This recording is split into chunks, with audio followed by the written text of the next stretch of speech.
افغان طالبان کے اہم ترین رہنما اور ان کا سیاسی چہرہ کہلانے والے ملا عبدالغنی برادر قطر سے براستہ قندھار کابل پہنچ گئے ہیں اور اس امید کا اظہار کیا جا رہا ہے کہ وہ افغانستان کی عبوری حکومت کے سربراہ کا عہدہ سنبھالنے والے ہیں۔ یاد رہے کہ سال 2001 میں افغان طالبان کے کابل سے اقتدار کے خاتمے کے بعد اب ان کے کابل واپسی تک کے سفر میں سب سے اہم کردار ملا عبدالغنی برادر کا ہی رہا ہے۔ 2001 میں افغان طالبان کے اقتدار کے خاتمے کے وقت تک ملا عبدالغنی برادر کو پاکستان کا اہم ترین دوست تصور کیا جاتا تھا، لیکن 20 سال بعد اب حالات مکمل طور پر تبدیل ہو چکے ہیں اور ملا عبدالغنی برادر اب پاکستان کے حوالے سے دوست کی بجائے ایک دشمن والے جذبات رکھتے ہیں۔ ملا برادر کا گلہ ہے کہ انہیں طالبان کے اقتدار کے خاتمے کے بعد پاکستانی سیکیورٹی اداروں نے امریکہ کے ایما پر ایک لمبے عرصے تک قید میں رکھا اور ان سے غیر انسانی سلوک کیا گیا۔ ملا برادر 2010 میں پاکستان میں اپنی گرفتاری سے قبل نہ صرف طالبان کی قیادت میں دوسرے نمبر پر تھے بلکہ طالبان کی پہلی حکومت اور پھر امریکہ کے خلاف جنگی حکمت عملی کے ماسٹر مائنڈ بھی سمجھے جاتے ہیں۔ دلچسپ بات یہ ہے کہ ملا عبدالغنی برادر کو پاکستان میں گرفتار بھی امریکی انتظامیہ کی خواہش پر کیا گیا تھا اور پھر ان کو رہا بھی امریکی دباؤ پر کیا گیا، جس کا بنیادی مقصد طالبان کے ساتھ امن مذاکرات کرنا تھا۔ اپنی رہائی کے بعد ملا برادر نے اپنی مذاکراتی اور سفارتکاری کی صلاحیتوں کا لوہا منواتے ہوئے افغانستان سے غیر ملکی افواج کے انخلاء کے طالبان کے بنیادی مطالبے کو منوانے میں بھی کامیابی حاصل کی تھی اور اسی کی بدولت طالبان دارالحکومت کابل پر قبضہ کرنے میں کامیاب ہوئے ہیں۔ ملا عبدالغنی برادر کے حوالے سے کہا جا رہا ہے کہ وہ افغانستان میں بننے والی طالبان کی نئی حکومت کے عبوری سربراہ ہوں گے۔ ملا عبدالغنی برادر کا شمار طالبان تحریک کے سرکردہ رہنماؤں اور ملا عمر کے انتہائی اہم اور قریبی ساتھیوں میں ہوتا ہے۔ ملا برادر طالبان شورا کے اہم رکن اور ملا محمد عمر کے نائب کے طور پر جانے جاتے تھے۔ ان کا تعلق بنیادی طور پر افغانستان کے جنوبی ضلع اوزگان سے بتایا جاتا ہے۔ ملا عبدالغنی برادر 1968 میں پیدا ہوئے۔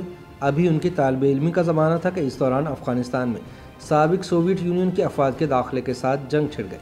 ملا عبدالغنی برادر اپنے اہل خانہ سمیت پاکستان ہجرت کر کے کوئٹہ کے قریب واقع کچلاک میں رہائش پذیر ہو گئے۔ سابق سوویت یونین کے خلاف جنگ لڑنے کے لیے ملا عبدالغنی برادر اپنے قریبی دوست اور ساتھی ملا محمد عمر اخوند سمیت حرکت الاسلام گروپ میں شامل رہے۔ ملا محمد عمر کی طرح ملا عبدالغنی برادر نے بھی کسی مدرسے یا تعلیمی ادارے سے تعلیم مکمل نہیں کی، اسی وجہ سے وہ اپنے آپ کو طالب کہنے پر فخر محسوس کرتے ہیں۔ اس کے باوجود ملا عبدالغنی برادر کا شمار کافی ہوشیار اور سمجھدار رہنماؤں میں ہوتا ہے۔ انہوں نے از خود مختلف زبانیں سیکھی ہیں اور پشتو اور درری زبان کے علاوہ وہ عربی، اردو اور انگریزی زبان میں بھی بات چیت کر سکتے ہیں۔ 1994 میں تحریک طالبان افغانستان ملا محمد عمر کی سربراہی میں وجود میں آئی تو ملا عبدالغنی برادر اس تحریک کے نائب سربراہ کے طور پر سامنے آئے۔ وہ نہ صرف ملا محمد عمر کے نائب تھے بلکہ ان کا شمار ملا محمد عمر کے قریبی اور بااعتماد ساتھیوں میں ہوتا تھا۔ جب تحریک طالبان نے افغانستان کے جنوبی اور مغربی صوبوں پر قبضہ کر لیا تو سب سے پہلے ملا عبدالغنی برادر کو ہی پہلے صوبہ نمروز اور بعد میں ایران سے ملحقہ ہرات کا گورنر نامزد کیا گیا۔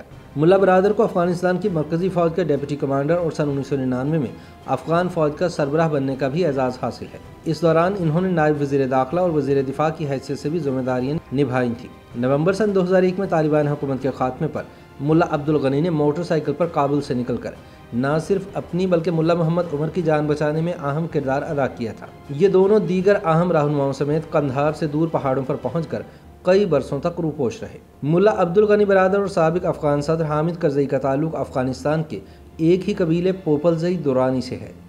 2007 میں طالبان نے کوئٹہ شورا قائم کی اور ملا عبدالغنی برادر نہ صرف شورا کے سیاسی بلکہ ملٹری سربراہ بھی بن گئے۔ انہوں نے کوئٹہ ہی سے افغانستان کے اندر مختلف محاذوں پر امریکہ اور اتحادیوں کے خلاف لڑنے والوں کی کمانڈ کی تھی۔ نومبر 2001 میں طالبان حکومت کے خاتمے کے بعد جب سابق صدر حامد کرزئی بون جرمنی معاہدے کے تحت افغانستان کے صدر بن گئے تو انہوں نے مختلف محاذوں پر مزاحمت کرنے والوں کو صلح کے پیغامات بھجوائے۔ ان رہنماؤں میں عبدالحکیم مجاہد، ملا عبدالسلام ضعیف، مولوی وکیل احمد متوکل اور مرحوم مولوی ارسلہ رحمانی سمیت کئی ایک نمایاں تھے۔ سابق صدر حامد کرزئی نے 2004 اور 2009 میں ملا عبدالغنی برادر سے رابطہ کر کے انہیں قیام امن میں کردار ادا کرنے کی اپیل کی تھی، جس کی ملا برادر نے یقین دہانی بھی کرائی تھی۔ تاہم فروری 2010 میں ملا برادر کو امریکہ کے مطالبے پر کراچی سے سیکیورٹی اداروں نے حراست میں لے کر نامعلوم مقام پر منتقل کر دیا تھا۔ ملا عبدالغنی برادر کی گرفتاری کو امریکہ نے ایک اہم پیش رفت قرار دیا تھا، مگر افغانستان کے سابق صدر حامد کرزئی نے اس پر افسوس کا اظہار کیا تھا۔ ملا برادر کی گرفتاری کے بعد زیادہ تر افغان طالبان رہنما پاکستان سے ناراض ہو گئے تھے۔ کچھ خفیہ طور پر افغانستان منتقل ہو گئے اور کچھ نے بعد میں قطر کے دارالحکومت دوحہ میں امریکہ اور دیگر اتحادی ممالک کی معاونت سے دفتر کھول کر افغانستان میں امن کے لیے امریکہ کے ساتھ مذاکرات شروع کرنے کا فیصلہ کیا۔ اس دوران سابق افغان صدر حامد کرزئی کے بار بار مطالبے پر نومبر سن 2012 میں پاکستان نے گرفتار طالبان رہنماؤں کو افغان حکومت کے ساتھ مذاکرات کے لیے رہا کرنے کا فیصلہ کیا، مگر آخری وقت میں ان 10 رہنماؤں کی فہرست سے ملا عبدالغنی برادر کا نام خارج کر دیا گیا، جس پر حامد کرزئی کی حکومت نے شدید تنقید کی تھی۔ سن 2018 میں امریکی صدر ڈونلڈ ٹرمپ نے افغان مسئلے کے حل کے لیے سابق سفیر ڈاکٹر زلمے خلیلزاد کو نمائندہ خصوصی مقرر کیا، تو انہوں نے ستمبر اور اکتوبر سن 2018 میں اسلام آباد اور کابل کا تفصیلی دورہ کیا۔ اس دوران زلمے خلیلزاد نے ملا عبدالغنی برادر سمیت دونوں ممالک میں قید بعض طالبان رہنماؤں کی رہائی کا مطالبہ کر دیا۔ چنانچہ ریاست پاکستان نے 24 اکتوبر سن 2018 کو ملا عبدالغنی برادر کو رہا کر دیا، مگر وہ فروری سن 2019 تک پاکستان میں ہی رہے۔ فروری سن 2019 میں ملا عبدالغنی برادر پاکستان سے دوحہ چلے گئے۔ وہاں پہنچنے پر ان کو دوحہ کے سیاسی دفتر کا سربراہ بنا دیا گیا۔ سیاسی کمیشن کا سربراہ بننے کے بعد ملا برادر کی سربراہی میں طالبان وفد نے اکتوبر سن 2019 اور دسمبر سن 2020 میں پاکستان کے دورے بھی کیے۔ ان دوروں میں وفد نے وزیر اعظم عمران خان سے ملاقاتیں بھی کیں، جن کا تذکرہ عمران خان نے اپنے ایک حالیہ انٹرویو میں بھی کیا ہے۔ ملا عبدالغنی برادر نے نہ صرف امریکہ کے خصوصی ایلچی ڈاکٹر خلیلزاد کے ساتھ مذاکرات کیے، بلکہ قطر اور ماسکو میں افغانستان سے آنے والے سیاسی اور مذہبی رہنماؤں کے ساتھ ہونے والی بات چیت میں بھی حصہ لیا۔ امریکہ اور افغان طالبان کے درمیان دوحہ معاہدے کے لیے ہونے والے مذاکرات کے کئی ادوار میں ملا عبدالغنی برادر نے افغان طالبان کے وفد کی قیادت کی۔ مارچ میں طے پانے والے معاہدے پر امریکہ کی طرف سے زلمے خلیلزاد جبکہ طالبان کی طرف سے ملا عبدالغنی برادر نے دستخط کیے تھے۔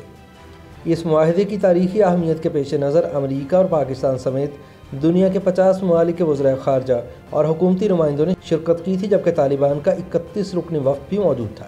اسی معاہدے کی روشنی میں امریکہ نے افغانستان سے اپنی افواج واپس بلائیں، جس کے بعد طالبان نے مختلف صوبوں کی جانب پیش قدمی کرتے ہوئے صوبائی دارالحکومت کو قبضے میں لے لیا اور خلاف توقع دارالحکومت کابل پہنچ کر پرامن طریقے سے صدارتی محل سمیت تمام سرکاری اداروں کے ہیڈ کوارٹرز کا کنٹرول بھی سنبھال لیا ہے۔ اب طالبان کی جانب سے عبوری حکومت کے سربراہ کے لیے ملا عبدالغنی برادر کا نام لیا جا رہا ہے، جس کے بارے میں حتمی اعلان جلد متوقع ہے۔ تاہم دیکھنا یہ ہے کہ افغان عبوری حکومت کا سربراہ بننے کے بعد ملا عبدالغنی برادر پاکستان کے ساتھ سابق امریکی کٹ پتلی صدر اشرف غنی والا رویہ اپناتے ہیں یا پھر پرانی رنجشیں بھلا کر اچھے تعلقات قائم کرنے کا فیصلہ کرتے ہیں۔ YouTube پر گوگلی نیوز دیکھنے کے لیے youtube.com کی سرچ بار میں googly news T V type کریں۔ گوگلی نیوز کے پیج پر سرخ رنگ کے سبسکرپشن والے بٹن پر کلک کرنا نہ بھولیے۔ YouTube پیج پر اپلوڈ ہونے والی ویڈیوز سے باخبر رہنے کے لیے بیل آئیکن پر کلک کیجیے۔ آپ کو ہر نئی ویڈیو کے بارے میں نوٹیفیکیشن موصول ہو جائے گا۔